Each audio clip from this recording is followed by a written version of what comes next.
This video will wonder now be on my comment section or on my inbox. Abieku na ina mu Udele amu na ina mu Ijele amu na etu aka nkem ya do obosi nkem that na blah blah blah blah blah blah blah blah blah blah blah blah blah. Yes.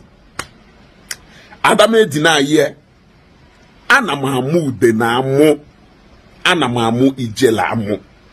Yes.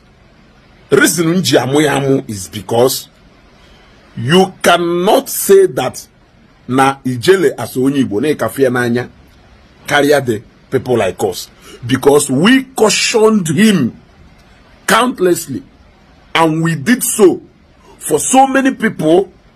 Kaya die na eba Ijele not today, and not too long from now. So many people kaya smell ifa Ijele na smell today. Asre na oyimu na agwalanga agwa wezi oyi, mana oyimu na maka agwa agwa wa joy. Onwere onye nke bialo ebiagwa m na na enye m advice as a brother that I should desist. Who is your brother?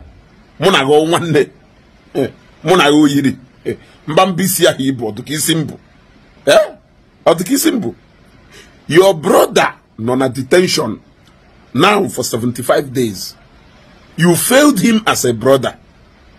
You turned him down as a brother, because now when you were supposed to play your brotherly role, you left him on a lule as a no pana ne lokona hamano osana hwa make ono hapu ye one lokona hamano ono na akole yaka. Today you think that all of us will come out and start crying because of Gono, when we cautioned him, when we tried everything possible to caution him. The first video made Ijele was last year, not this year. The first video made Ijele was last year. The first video made Bonison last year. The first video made Onyobodo last year. Appoint Kwanalangaka, so many other of them. And by the way, before Maganiru, before a Potakwechinine, Biakwa, Wobata emotional blackmail. Na ina walk on the mad. Caution kwa these people nchore kwa afa ha. Jekwa caution one day for nchore kwa afa ha. Make sure that na caution ro ha, because na o na caution ro ha.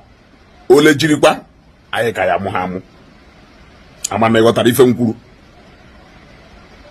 Caution one da kita nchore kwa afa ha, because na owuro na caution honda nchore kwa afa ha. Ole jiri kwa aye ka ya muhamu. Okwifuru onye amụma arenji o kwakwa na ifilu na ifuko onye amụma arenji n'anya na ịchọ ka onwe ife ya eme. Jekwakwa caution onye amụma arenji, because na nwa obere oge o ye ji aka ekoyi onwe ye. Ụbọchị mme celebrate 100 days in detention. Abịakwana na comment section biasem why iji amoke. Now it's the time.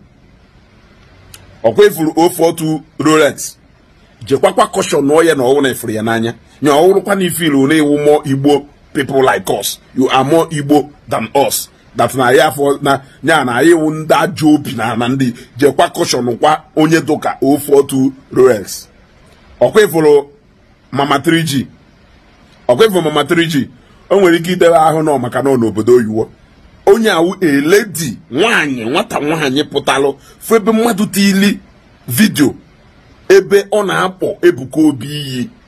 Onolo na amụ na nke atọ wuo ye hey osoko na Ebuka Obi wunka ọ na-amụ amụ because na mmadụ tili picture Ebuka Obi na akpọrọ ya. That is how lost some of these people do. Echi niile egwam na he wish you some of us or for the pastors are worse than if they before her today.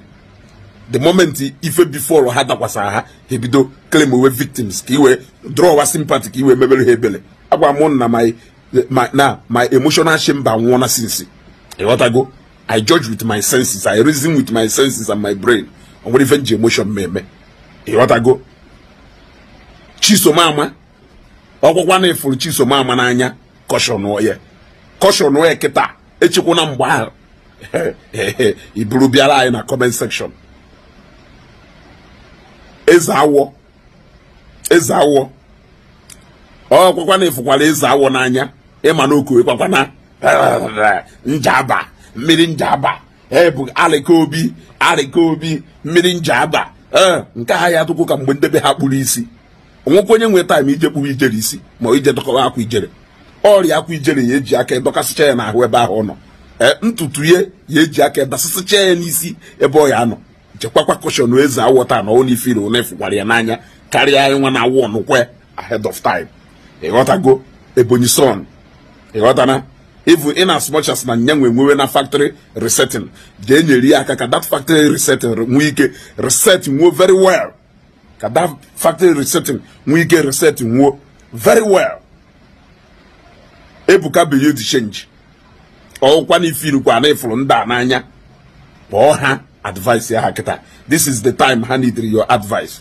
If not for anything, we are advising them now because I believe or not kịta ka ha need that advice. Hafu onwe ha echi niile ebe Ijele nọ. I will laugh loud onye ọ na-afụ na nna mwa m ya bịa tie m ife anọ na my house bịa na my house bịa tie m ife. Ịghọtago bịa na my house bịa tie m ife. I dey my house ka nkwe. Ịghọtago no chicken unu ya du uchu unu na arụrụ ana unu na-celebrate then Jeremiah bụ nka unu na-etie ride on na agwa kama unu ya agwa mmadụ eziokwu gwanụ mmadụ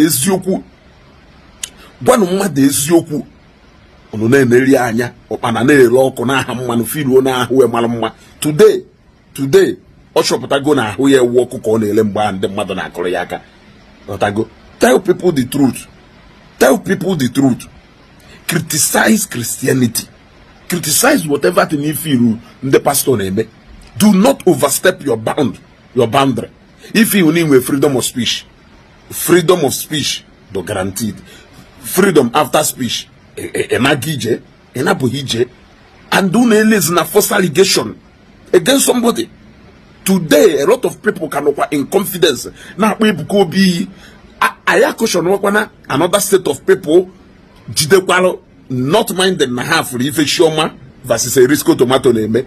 I have used that example to try to caution so many people na ebezoro bitters no today ụfọdụ ka na-ekechikwa isi ka na-agakwa na the way Chioma of a risco tomato na-aga echi niile Zion take action against onye a ebe sem na nna amụọkụ onye a Chineke gwa m risi mkpata na Chineke aya akpọghị ọkụ gwa risi mkpata na Chineke aya akpọghị ọkụ Chineke ya akpọghị ọkụ.